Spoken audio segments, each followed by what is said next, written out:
안녕하세요, 메이크업 아티스트 함경식입니다. 제가 이번에도 디어 달리아와 함께 아주 재밌고 활용도가 좋은 어플리케이터를 개발하게 되었는데요, 바로 이 아이입니다. 너무 예쁘죠? 이 제품의 정식 명칭은 디어 달리아 드림 래쉬 브러쉬예요. 누구나 꿈꾸는 자연스러우면서도 아름다운 속눈썹을 연출할 수 있는 브러쉬인데, 저희는 보통 속눈썹 브러쉬를 많이 사용하거든요. 눈썹이라던가 헤어라인이라던가 정말 이렇게 털이 있는 부분은 다 빗을 수 있는 게 바로 이 브러쉬인데, 메이크업 전용 이런 브러쉬를 구하는 게 쉽지가 않았어요. 그래서 예전에는 저희도 국내에는 제품을 구하기가 힘들어서 수입 제품을 많이 구매했었는데, 그것도 이제 메이크업 전문으로 나온 브러쉬는 개수가 한정적이었거든요. 그래서 이왕이면 메이크업 전용 브러쉬가 있으면 좋지 않을까라는 생각에 개발을 하게 되었습니다. 근데 이 제품 같은 경우는 생각보다 굉장히 개발하는데 오래 걸렸어요. 2022년도 9월부터 이게 개발이 시작되었더라고요. 그래서 거의 1년 3개월, 4개월 만에 여러분들께 이제 선을 보이게 된 것 같은데, 이렇게 오래 걸린 이유는 바로 이런 디테일 때문에 그래요. 이 빗살 간격 사이의 간격부터 헤드의 길이, 헤드의 각도, 손잡이 부분의 이런 그립감까지 정말 미세한 부분을 계속 수정을 하다 보니까 생각보다 시간이 정말 많이 걸리게 되었고, 그만큼 퀄리티가 좋은 제품이 나오게 된 것 같습니다. 속눈썹 브러쉬 없이도 나 메이크업 잘했는데 그동안, 이런 생각을 하시는 분들 많으실 거예요. 그렇지만 실제로 메이크업 아티스트들은 이 속눈썹 브러쉬를 거의 대부분 사용하거든요. 어떨 때 쓰냐면 마스카라 하기 전에, 보통 우리가 기초를 바르고 베이스를 하고 아이섀도우를 하고 아이라인을 그리는 이런 뷰러를 하기 전까지 일련의 과정들 속에서 속눈썹이나 눈썹에는 의도치 않게 필연적으로 유분이라던가 섀도우 가루라던가 아이라인에 묻을 수밖에 없거든요. 그 부분을 속눈썹 빗으로 미리 빗어주셔서 결을 정돈을 해주면서 쓸데없는 유분이라던가 이런 이물질을 탈락시키는 과정이 꼭 필요한 과정이라고 할 수가 있어요. 이런 디테일 차이, 정말 이런 한 과정의 디테일이 들어감으로 인해서 메이크업의 전체적인 완성도가 굉장히 높아진다고 생각할 수 있을 것 같습니다. 속눈썹 빗의 소재는 크게 두 가지로 스테인리스 스틸 소재와 PP 소재로 나뉘게 되는데요. 스틸 소재 같은 경우는 아무래도 제형의 특성상 너무 이렇게 얇게 만들 경우 좀 위험해요. 그래서 저희는 PP 소재를 선택을 했고, 이게 정전기도 발생하지 않으면서 눈매를 굉장히 가장 이상적으로 속눈썹 결이라든가 간격을 잡을 수 있기 때문에, 이런 부분, 이런 디테일들 하나를 보시면 기존에 나왔던 제품들이랑은 좀 많이 다르다는 걸 아실 수 있으실 겁니다. 정말 공을 들여서 심혈을 기울여서 오랜 기간 만든 제품인 만큼 퀄리티도 굉장히 좋게 나왔고요. 가격대도 굉장히 합리적인 가격으로 여러분들께서 만나볼 수가 있을 것 같아요. 이제 곧 런칭인데, 런칭 시기라든가 자세한 내용은 제가 더보기란이라든가 댓글에 남겨놓을 테니까 정말 어떻게 보면 처음 접하시는 제품이 될 수 있을 것 같아요. 구매하셔서 예쁜 눈매로 표현하시면 좋겠습니다. 더불어 제가 이 속눈썹 드림 래쉬 브러쉬를 이용해서 활용할 수 있는 메이크업 팁도 영상으로 업로드 해드리도록 하겠습니다.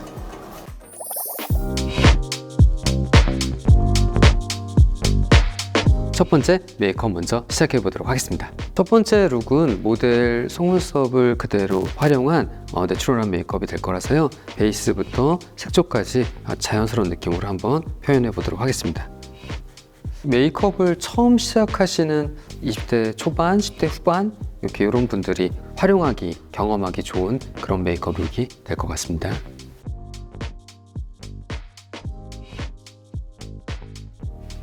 네, 이렇게 베이스 메이크업을 하다 보면 필연적으로 눈썹이라던가 속눈썹에 유분이 묻을 수밖에 없어요. 이제 기초라던가 베이스 제품들이 쿠션을 바르게 되면 더 심하겠죠. 아무래도 이렇게 자연스럽게 헤어라인이라던가 눈썹, 그리고 이렇게 눈두덩이 부분을 할 때 잔여물, 유분감이 묻을 수밖에 없거든요.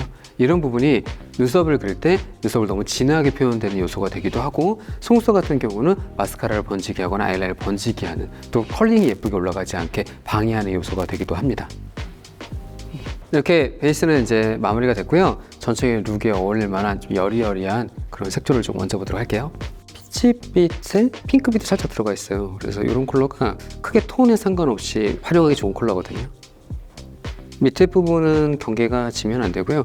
위쪽은 자연스럽게 이렇게 스며들듯이 표현되는 게 좀 예쁘게 표현되거든요. 그리고 제일 중요한 건 블러셔 위치가 콧대보다 내려가지 않는 게 제일 중요합니다. 관자놀이를 해주는 이유는 전체적으로 쉐딩으로만 윤곽을 잡아주는 것보다 좀 더 자연스럽고 화사하게 표현하기가 쉽거든요. 그리고 파우더를 이용해서 눈썹 부분 자연스럽게 한번 쓸어주시고요. 여기 단계에서 파우더를 가볍게 해준 다음에 눈썹 같은 경우 한번 결방대로 빗어서 눈썹에 묻어있는 유분기를 한번 제거해 주시고요. 파우더를 바르긴 했지만 이 파우더와 유분이 살짝 엉켜있는 경우가 발생을 하거든요. 그래서 보통은 스크류 브러쉬를 이용해서 하는 경우가 많은데 드림래쉬 브러쉬가 스크류 브러쉬보다는 조금 더 디테일하게 이렇게 결정돌이 가능합니다. 그리고 마찬가지로 속눈썹 같은 경우도 필요 없는 유분을 한번 걷어내주는 효과가 있기 때문에 눈썹 결도 한번 이렇게 잡아줄 수가 있고 유분을 한번 정돈해준다, 이렇게 생각하시면 될 것 같습니다. 눈썹을 길이를 조정할 때 이 빗이 정말 유용하거든요. 최대한 위로 올려놓고 끝에 나오는 한두 가닥씩만 이렇게 잡으신 다음에 이런 식으로 정돈해 주시면 됩니다. 뒷부분 같은 경우는 반대로 이렇게 내려주시고요.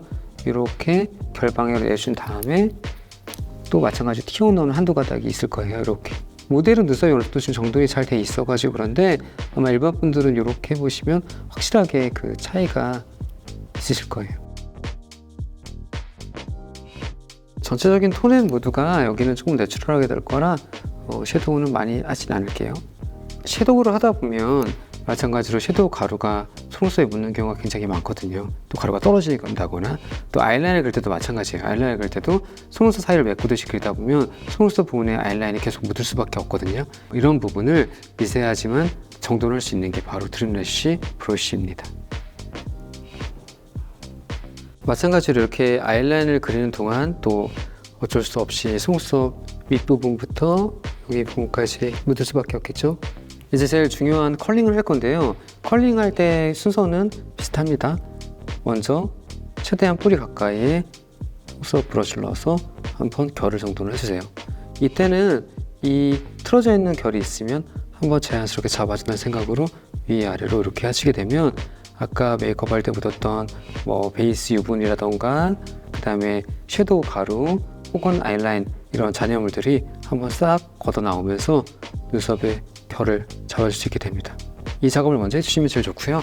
그 다음에 뿔도 마찬가지로 결을 잡아주듯이 뷰러를 해주시는 게 좋거든요. 그 다음에 이제 뷰러를 하도록 하겠습니다. 뷰러는 전체적으로 눈매에 다 들어올 수 있게 그래서 뿌리 부분부터 자연스럽게 바깥쪽으로 최대한 여러 번을 나누는 게 중요합니다. 뷰러를 하게 되면 이런 식으로 이제 올라가기 잘 올라가거든요. 근데 지금 보면 뭉친 부분이 좀 보이실 거예요. 여기서 뭉친 부분은 이렇게 빗을 이용해서 결을 한 번씩 잡아주시면서 풀어주시면 더 예쁘게 올라갈 수 있겠죠.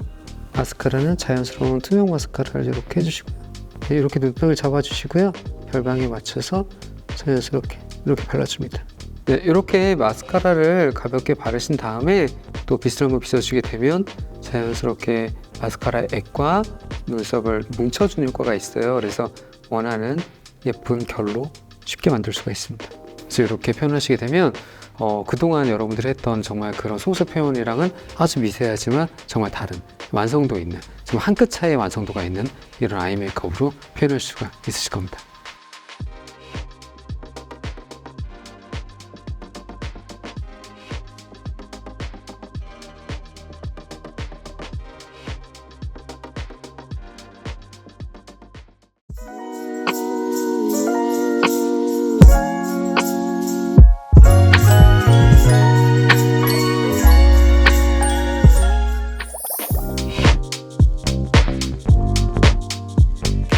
이번에는 인조 속눈썹을 활용했을 때 어떻게 사용하면 좋은지에 대해서 보여드리도록 하겠습니다.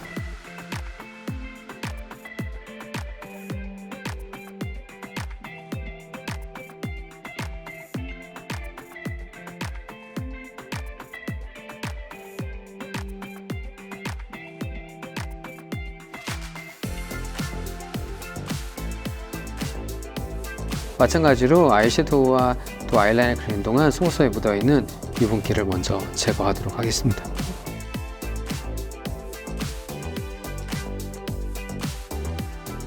인조 속눈썹을 붙일 때 뷰러법이 조금 다릅니다. 뷰러를 그 뿌리 부분은 조금 세게, 그치만 바깥쪽은 좀 자연스럽게. 그 다음에 이때야말로 속눈썹 빗을 바라는 순간이 아닌가 생각을 하는데 이 뭉쳤던 부분을 풀어줘야 인조 속눈썹을 붙이기가 한결 수월해집니다. 속눈썹을 이제 붙여보도록 하겠습니다. 속눈썹을 붙일 때 이렇게 밑에서 파고 들어가서 사이에 심듯이 그 다음에 자연스럽게 올려줍니다.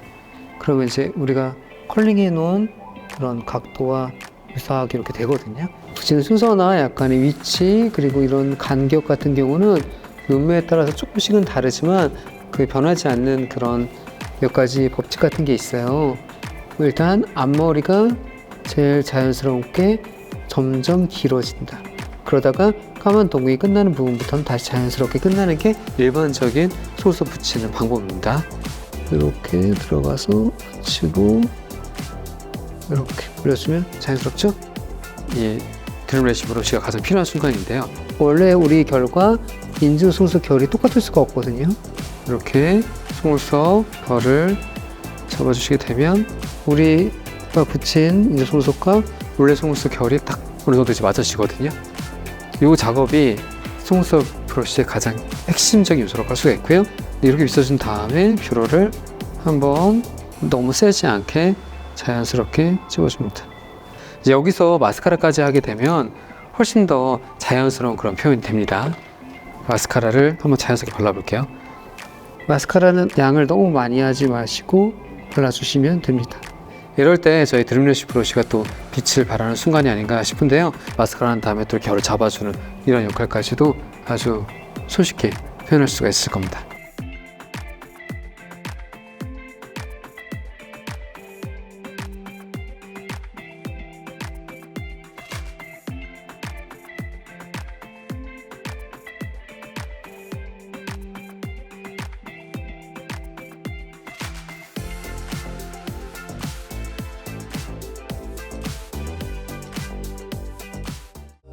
Ain't gotta stress, babe.